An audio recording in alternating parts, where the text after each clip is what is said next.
Who's pushing these ridiculous narratives? Get rolling. Welcome to the Krakow Reports.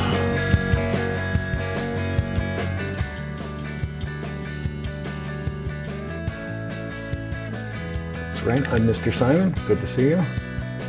Thanks for coming back. Holy shit, there's so much to talk about.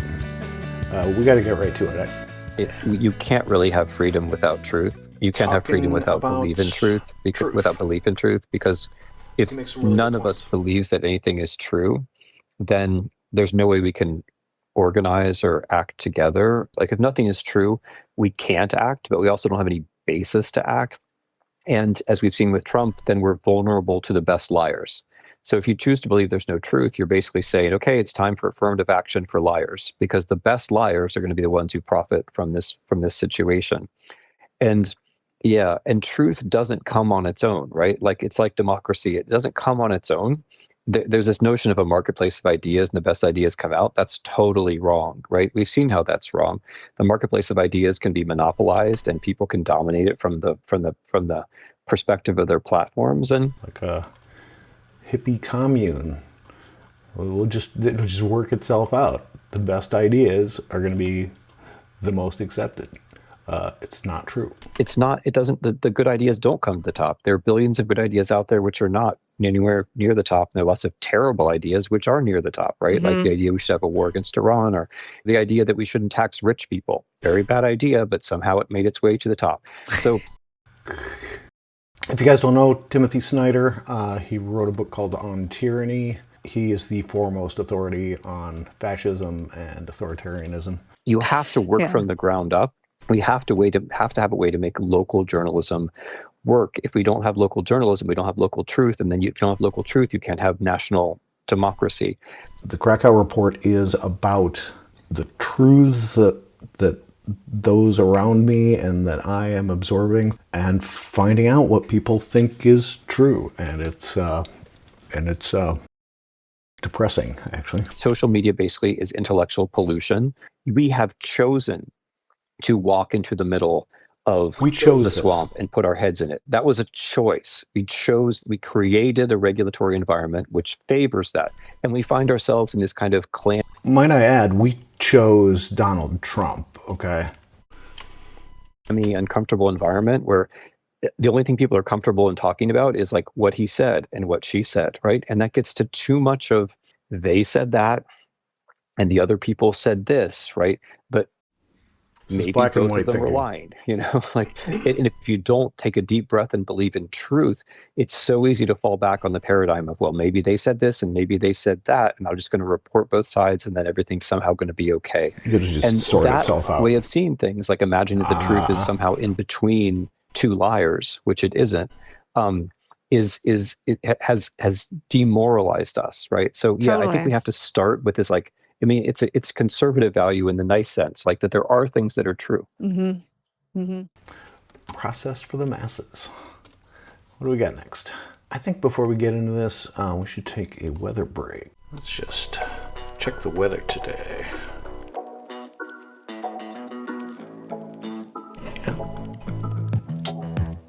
It's a beautiful day here in Krakow.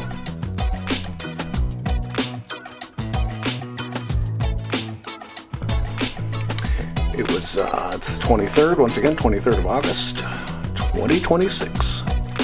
It's right about 5 p.m. at the recording of this episode. Partly cloudy, mostly sunny. There wasn't a cloud in the sky when I woke up this morning. It's currently 22 degrees Celsius. That's 71 degrees for all you Americans out there. We had a high of 22. It's still at the high. No humidity. 22 is the high. 72. Yeah, so a little bit cooler. Like I said, right about 5 o'clock. And we're expecting a low of 12 degrees Celsius. That's 53 degrees. Good morning, Minister Lavrov. There's Sergey Lavrov. I like to call him Serge the Lab Rat. And he's kind of the equivalent of Carolyn Levitt, maybe. He's the media spin propagandist for Vladimir Putin himself. I'm not sure what kind of power he actually has, but as a propagandist, he's their chosen spokesperson, let's just say. About what happened in Kyiv. There was a large Russian attack on that capital city about 1 o'clock in the morning. President Trump has said publicly the Russian strikes are not necessary and very bad timing. Vladimir, stop, was his quote. Stop it. What made it worth killing civilians when Ukraine says it's ready for a ceasefire? What made it worth it? We only target military goals. So was this an intentional attack then, not a mistake?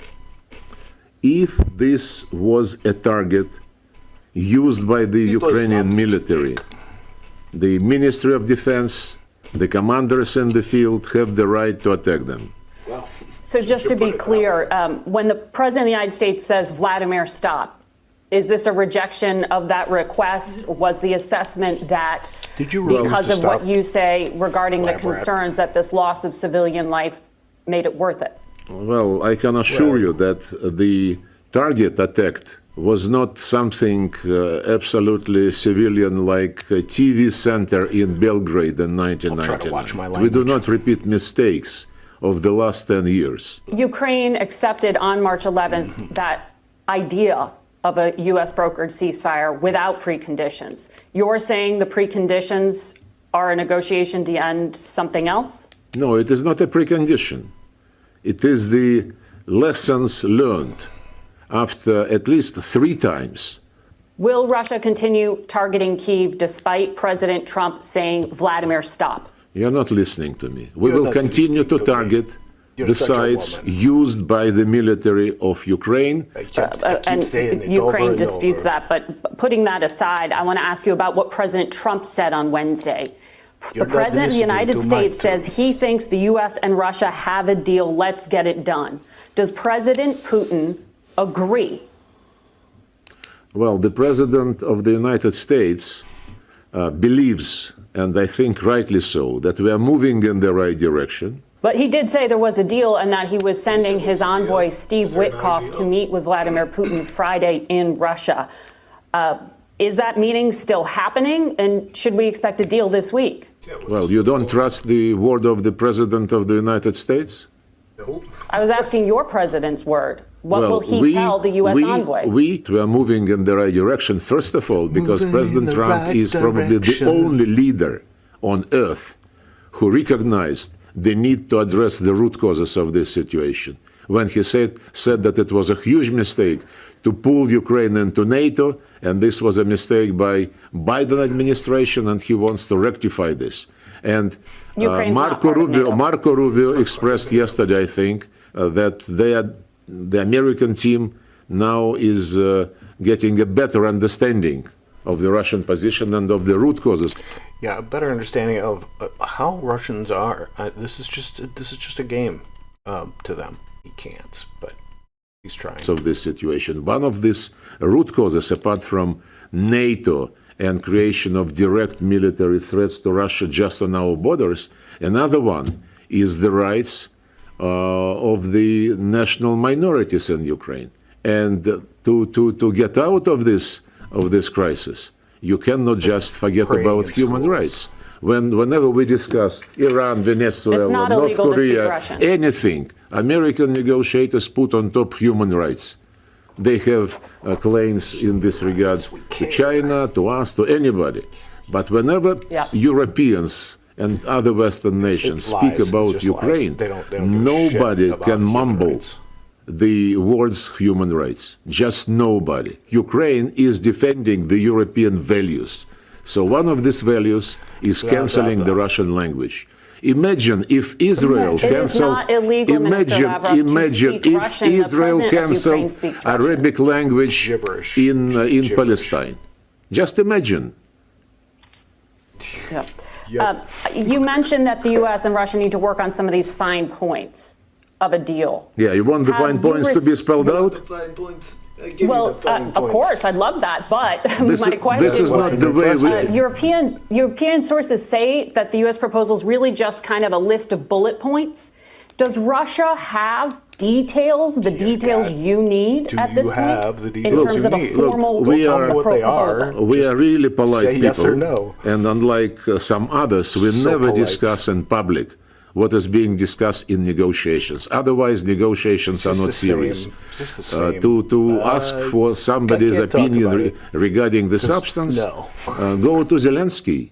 He is happy to talk to anybody through media, even to President Trump. Easy. We he said he are hasn't serious. received a We formal are serious proposal, people, so I was and wondering if you had. we consider serious proposals. He's got one. We make serious proposals, and Donald this is Trump a has process which is not supposed to be public until the end of it. Okay, so no deal is imminent. No. I didn't say this. I didn't say that. Yes, you did. Now I understand, by the way, why you wanted to get brief answers to your questions. You want some slogans to be in the No, the broadcast. President of the United States said there was a deal with Russia, so I wanted to ask Russia if there is a deal with the United States. Well, So, I just want to be clear. we made our comments on this statement. We said we didn't do it. And it's all about Negotiations continue, and until the end of the negotiations, we cannot disclose what it is about. Okay.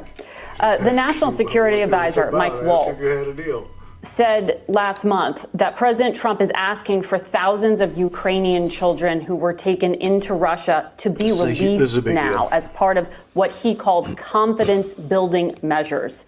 What steps has Russia taken to meet Mr. Trump's request? Most of these kids were it's a cult.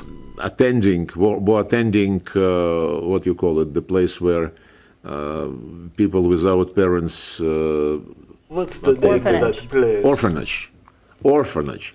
And as soon as we announce whatever details we have about those kids, and as soon as relevant parents or other relevant relatives make themselves available, they're getting the kids back. So there's no new release of thousands of Ukrainian children at the request of President Trump? No, there was nobody knows why some experts advised the president about thousands of Ukrainian children. What confidence-building measure can Russia offer now, particularly after this strike in Kyiv, where the president of the United States is saying, Vladimir, you stop. will, but you won't. How do you convince the United States that Russia is actually serious about peace? I mentioned a deal in February. The strike was overnight. Yes. You want a brief answer, right? As I understand from your initial words. Or you want an answer which is explaining the situation. You said you wanted it to be brief. I don't know how to be even less eloquent and be brief in my answer. Yeah, you're brief. I'd show you my Well, there have been briefs. very clear, specific things said by the Trump administration, such as the vice president saying that the current lines of contact in Ukraine would freeze and end up fairly close to where troops are right now. Do you actually consider that a concession? I don't discuss publicly the details of what is being subject of negotiations. I understand that you love rumors because rumors are played around. The Vice President of the United States said it on camera. You're such a woman in a blue dress.